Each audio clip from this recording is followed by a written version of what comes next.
finding elsewhere. And I'm hearing a lot about the new earth and the excitement. Yeah, but I feel like I'm being left behind. So I saw this as a question and I thought I would respond to it. First of all, it took me a long time to get completely on board with the new earth, new world thing. And it was because I wanted to tangibly feel it, to understand it. And now I feel like I'm a little bit late to the party, but that's okay. Because I'm here exactly when I'm supposed to, and everyone is here when we're supposed to be. So everybody's coming from a different point of view. People have had very different journeys. I took a spiritual journey, which turns into a consciousness journey. So I wasn't even looking at these kind of things, non-duality. And they're all gateways into this knowing. But it isn't about adding anything to our lives. It's really about letting go of everything that isn't there. And oftentimes, so here's just some ideas I thought I would poke around on as to where somebody would feel stuck. And one of the big ones is believing that our mind is us.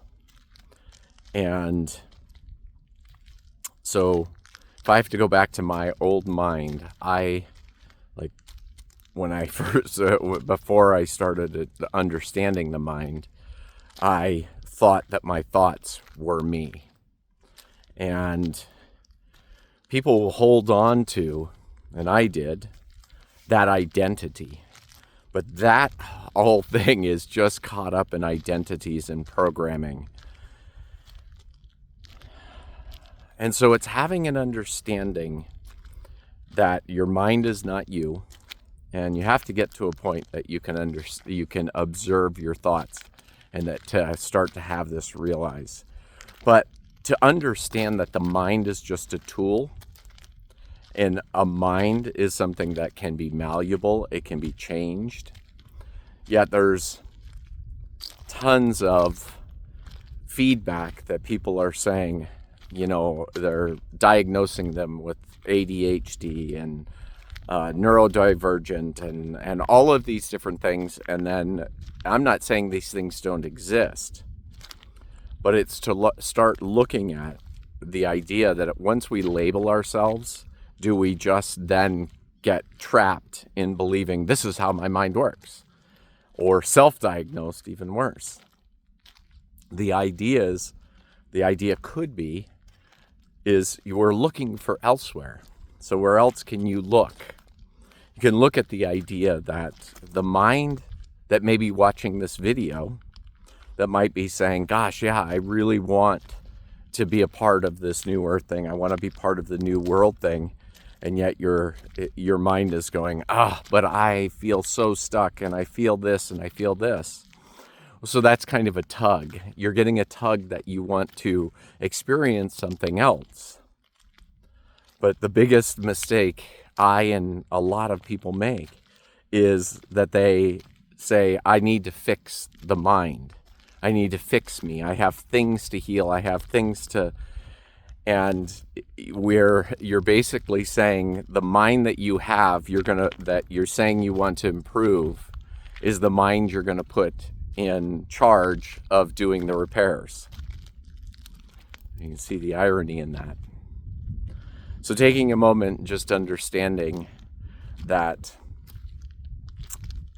our mind can expand.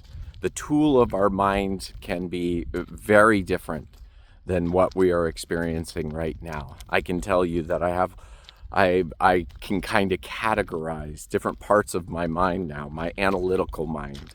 And I have a relationship now with the sensation that comes when I'm in my analytical mind. And then I have this beautiful creative mind, which is something I discovered. It happens when I walk. That's why I'm making this video while I walk, because it seems to just allow my consciousness to pour out whatever's coming through. And then I've got, my to-do list kind of mind that needs to get done with my chores. I have all these different kinds of minds and aspects of my mind. And even to call it my mind, it's just my tool. This is my tool. And to be open to that what you're looking for is something that doesn't need to be found on the outside world, because you won't find it there. You're going to find it inside with your relationship with your mind. So whatever path you've been taking, can start to question, hey, do I have to look outside of that?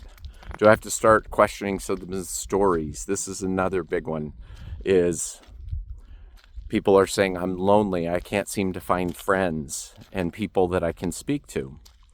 And just to ask yourself this question, what do I bring to the table when I'm looking for these people? Because these people that you want to be a part of are expanding their minds. They're expanding perspective. In every conversation, they want to experience something new. And oftentimes the only thing that people bring to the table is their suffering story. They'll tell you all about their trauma in specific detail, and they just share this story that it just keeps them encapsulated in the world that they're experiencing. So start offering, what am I offering when I'm looking out at this, when I'm looking out at wanting to connect with these people? Are you looking for perspective? Are you looking just to share your suffering story, just to share the troubles that you're going through? It's like, you can look at it from the point of view of, this is the dream. You can look at it as, I want to dream these people into my life. And it's like, well, what kind of person are you going to be when that happens? What are you going to be sharing and bringing to the table?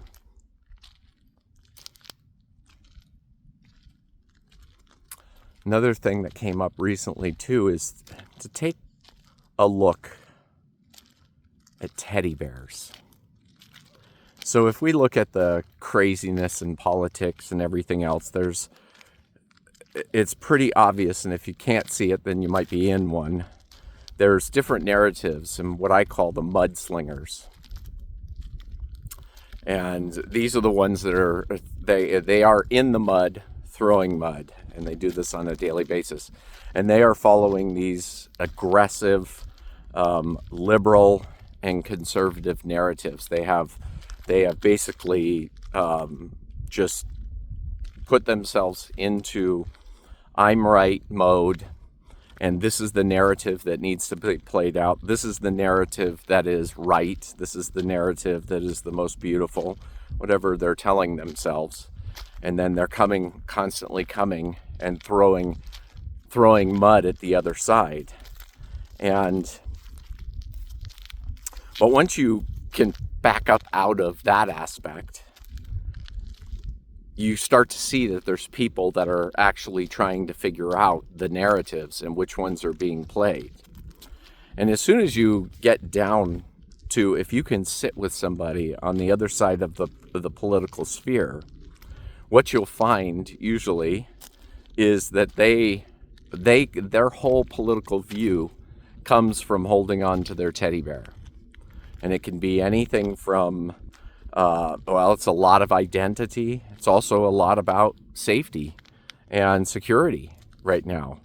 And so that's their teddy bear. And just to understand, the people that are scared about Social Security going away, that's seems to be a pretty relevant point.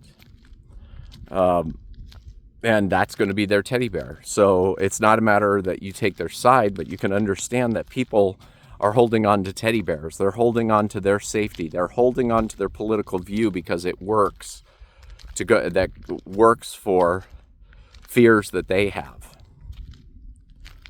And the fears are going to be, if they aren't not taking responsibility for those fears, then they're going to be put out into the collective for everybody else to see. And so it's kind of nice when you're looking for a relativity point. If you understand this, it's like you can really, if you're really trying to understand what's going on, whenever you're putting together your political ideals, start thinking, does mine come from a fear of my own? And is that the reason I can't hear what the other side is saying? I don't understand what the other side is saying. So another ideal with this, with politics, is why do you have to have a political side? We can have perspectives. I have perspectives, and they're not honored in the big political arena. So I don't often share my perspectives, but I hold perspectives, and then the thing that is different, this is how I language it in my own head, is that I don't hold opinions. That's what everybody seems to be latching onto, is this idea that their opinions are the most important thing about themselves and the most important thing that they bring into the world.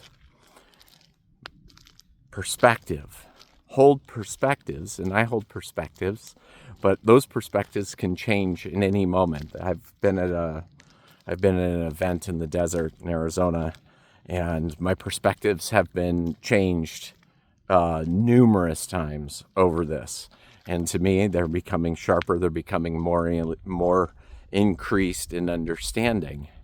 And it's the same thing with the new world and this new way of collaborating with one another, is that we aren't sitting here holding on to beliefs, but we are now going, hey, how can we collaborate together to figure this thing out? How do we put your piece of the puzzle with my piece of the puzzle? And I now have people around me that are comets, what I consider comets, and they're basically, this is the new dream. I'm going towards the new dream, and that's it. Like, I'm a comet. I can see it. I feel unconditional love. I feel collaboration. I feel unity, and going in that direction. Well, if we're clinging to beliefs of the old programming, then we will not be that comet. We're constantly going to be second guessing ourselves. So there'll be a time, as long as you believe in yourself and you believe in this, you believe in magic, you believe in wonder, there'll be a time where you'll become a comet, and you're going to be just as excited and elated as a lot of other people out there that are putting this all together. So I wish everyone well, looking through the unity lens. Unconditional love is available. Have a wonderful day.